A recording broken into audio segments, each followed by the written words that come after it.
Our trip to Earth flew by in a blink of an eye.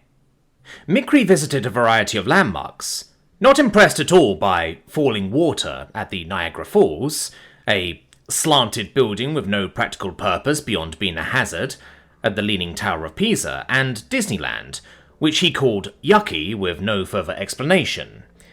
He wouldn't ride the coasters or let us ride them either. I wasn't sure if the Robo-Burrito was crapping on our tourist attractions on purpose, or if he genuinely found our world's most famous destinations boring and illogical. We should have played Nutcase Roulette and brought Kapow through the gap. Side effects be damned. He would have gushed over the history of each landmark, even in a vegetative state. I hoped Mikri was retaining the information with the presence of mind to tell that overzealous brown-furred nerd. I'd bought a few souvenirs for Kapow and also for Hiri. The Durandi child could fit inside the cartoon-themed coffee mug, which would be sublime. He loved nesting behaviours, and I would be able to carry him around. Typical Preston W. I miss Keelam and the people there a bunch. As much fun as it's been to goof off on Earth, there's no question that my home is over on the other side of the gap. Now that the floodgates are open, I know that I want to keep exploring until the day I die. I'll make the Aleutians see us. Unfortunately, it being the end of the trip, meant I had to follow through with my promise to visit my father on his deathbed. A pit of dread was nestled in my stomach, even with my friends to offer support. I didn't know if there was anything positive that could come out of this. My hope was to stay for a few minutes, then go, "Oh no, I've got a portal to catch," and peace the fuck out. The sooner this was over, the better. I needed to not be a burden that caused Mikri to worry again. Kapow sent a message through the teleport courier, Sophia said, a thoughtful look in her eyes. Things are coming along quite nicely. It seems like a lot of what we learned with 4D travel translates to 5D. There's still more to learn about how to apply it, but I think we'll be punching our own portal in the next few weeks. I nodded, rubbing the back of my neck. We went through humanity's first portal to a brand new dimension. If they offer us the gig, are you going to do it again? Yeah, I think I'll toss my name in the ring. If there's more people out there for humanity to discover, I want to lead the charge finding them. Anything else wouldn't be me. Amen, sister. I want to try out my superpowers over there. Like, what if I could deadlift a planet? Now that I know what humanity is truly capable of, how can I go back? This whole trip showed me that you don't miss what you don't know. Like I did not miss having both of you before I knew how special you were. Mikri's claws tightened around the armrests of his wheelchair, and he avoided looking at either of us. You wish to go into an incalculable unknown risk yet again? I know that you are both explorers and deserve free will, but you make it so hard to accept. This means you are just leaving me? We don't know anything yet, Waterpale. There's just mutual agreement that that's what we both want. Our dream isn't done yet, and you saw with Netchild what happens when you don't push it all the way. You could miss out on something fucking amazing. Sophia wagged a finger at me in agreement. Spot on. Do I think we're both a lock for the job if we ask? In all likelihood, yes. There aren't that many people who will volunteer to go to a new dimension alone. To be clear, I brought this up in front of you on purpose, Mikri. I want you to be included in our discussions about our plans. So, you're leaving me, the robot concluded in a deflated voice. I liked spending time with you here. I know I am not a part of the destiny Preston chases, yet I told myself I was. I cannot make you wish to stay with me, but I wish I could. Mikri, we always want to be around you. You're my best friend. You're family. If that wasn't painfully obvious. We would never force you to undertake a mission that's not without its risks. But I was thinking that if you wanted to, you could come with us on our blind dimension hop. I think you could help a lot just adjusting the ship for new physics on the fly. Mikri gave a jubilant beep. You want me? Of course I will go with you, if the ESU agrees with this plan. I'd put good money on the idea that they will. It'll make it very clear to you and your network that we're not forsaking the Vaskar. You're going to continue with us on this next chapter as friends and equals. That's what we want.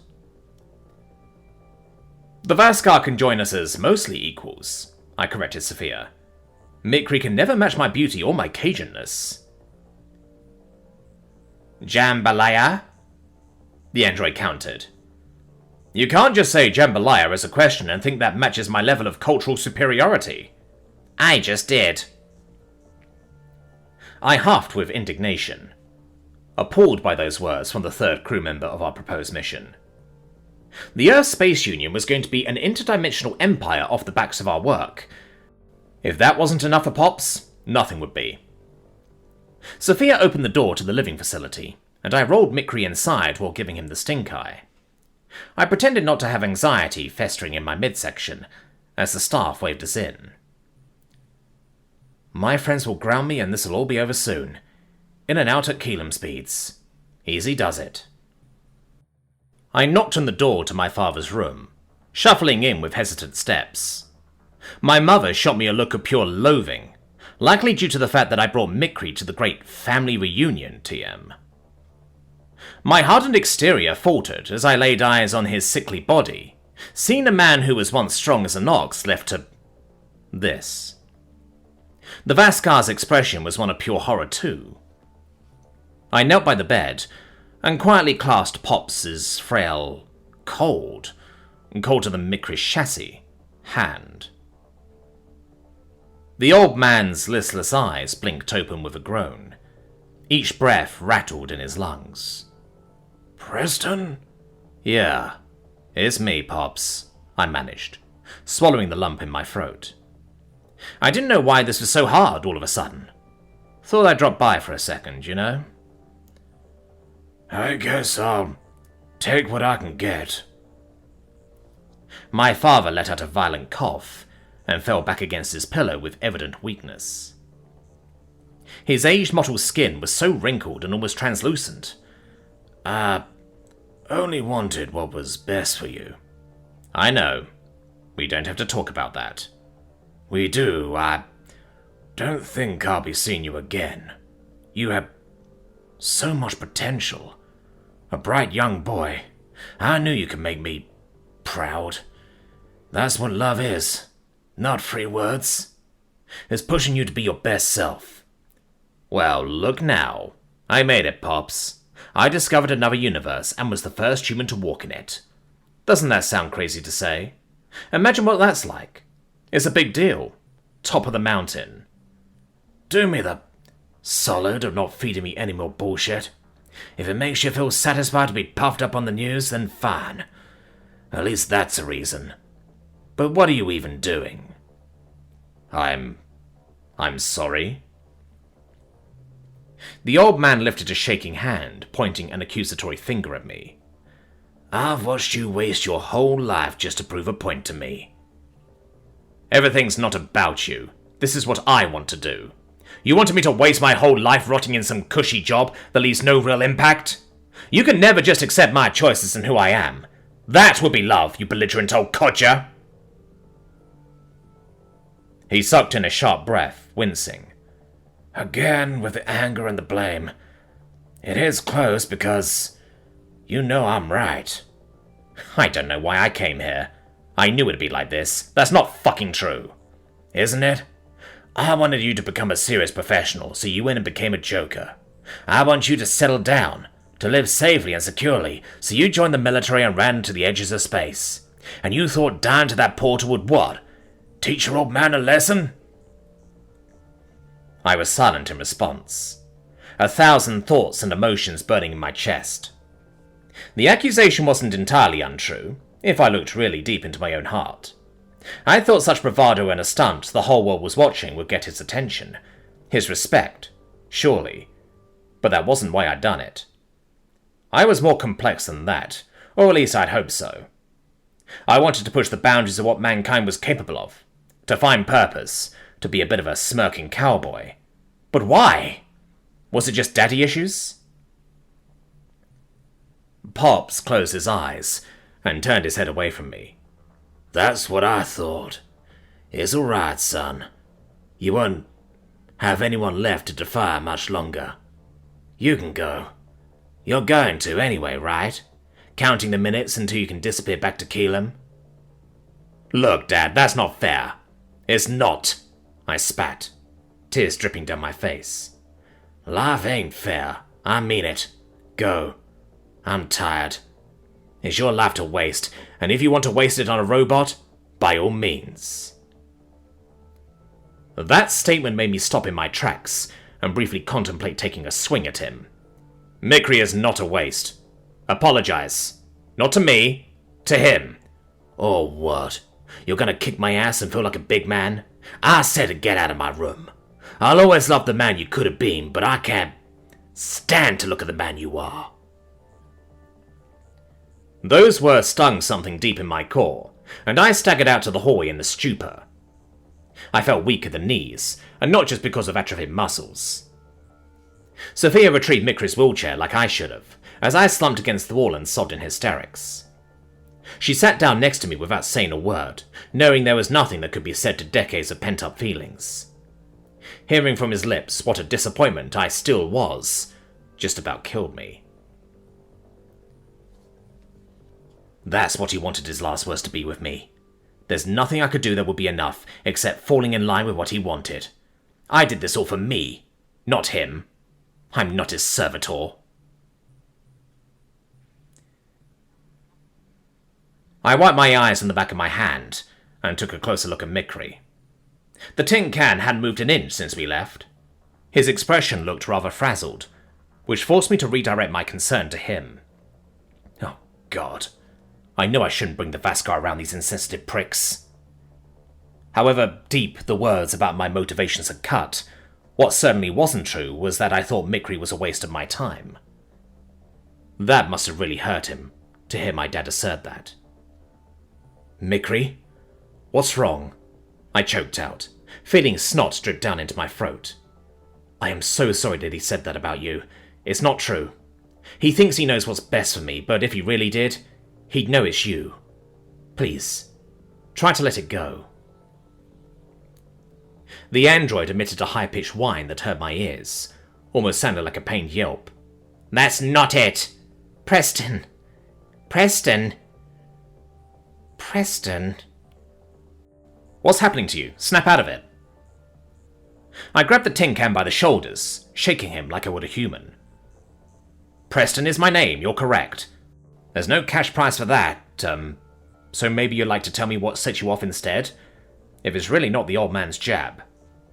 I have never seen a sickened old human. I cannot bear to extrapolate that this will happen to you.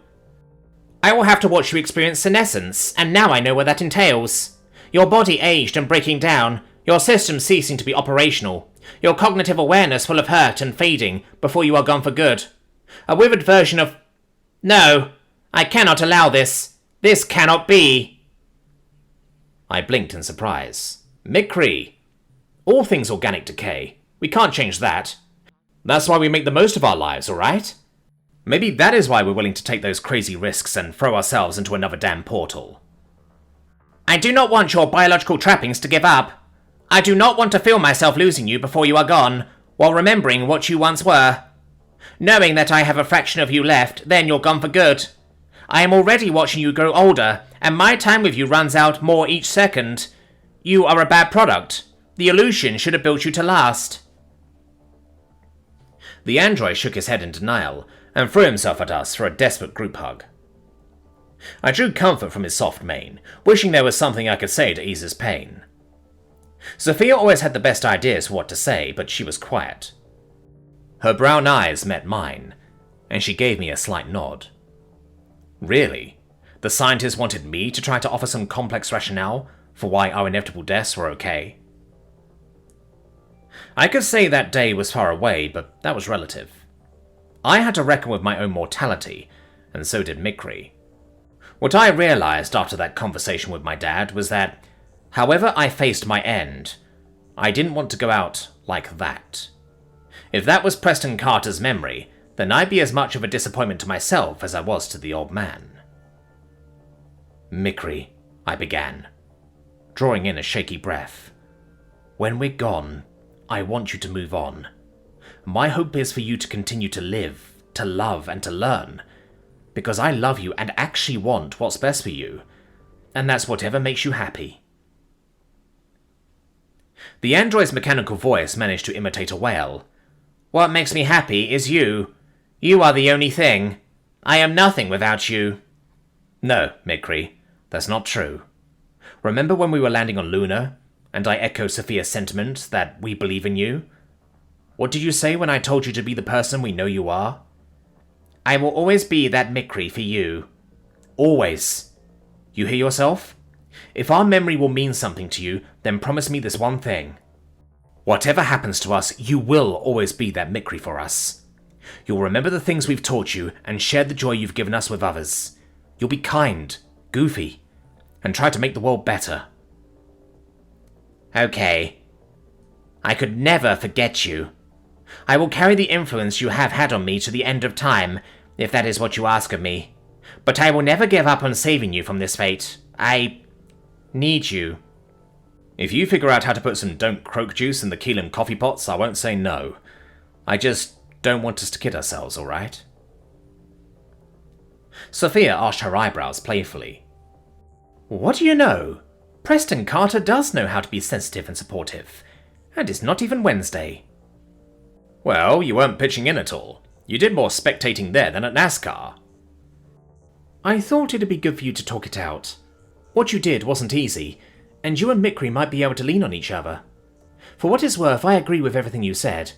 Organics can only face death by trying to leave something behind, and contributing to new life. We're always alive in spirit if we live on through you. And my spirit will haunt you to the ass end of Keelan if you stop being a nice machine, just because you think I'm not around, I warned Mikri. I'll show you what a real polterdunce looks like. The Vaskar patted my head. You'd better haunt me. I would very much like to see tangible evidence of these spirits to substantiate Organic's unyielding belief in them. I'll dump an ice bucket on your head to pay you back for the Durandi feast. I'll never forget. Now, what do you say we get out of here? I don't like this place. Me neither. It is time to go home. I lifted Mikri back into his wheelchair, as the three of us headed back for the dimension where we all belonged. Despite how bleak this final chapter on our vacation to Earth was, I felt like it was important for all of our growth. We'd learned some vital lessons about ourselves along the way. No matter what anyone said, my Vaskar friend reminded me of why I persisted along this spacefaring path. It was time for us to embrace our calling back in Keelan, as the first adventurers within humanity's new, unshackled existence.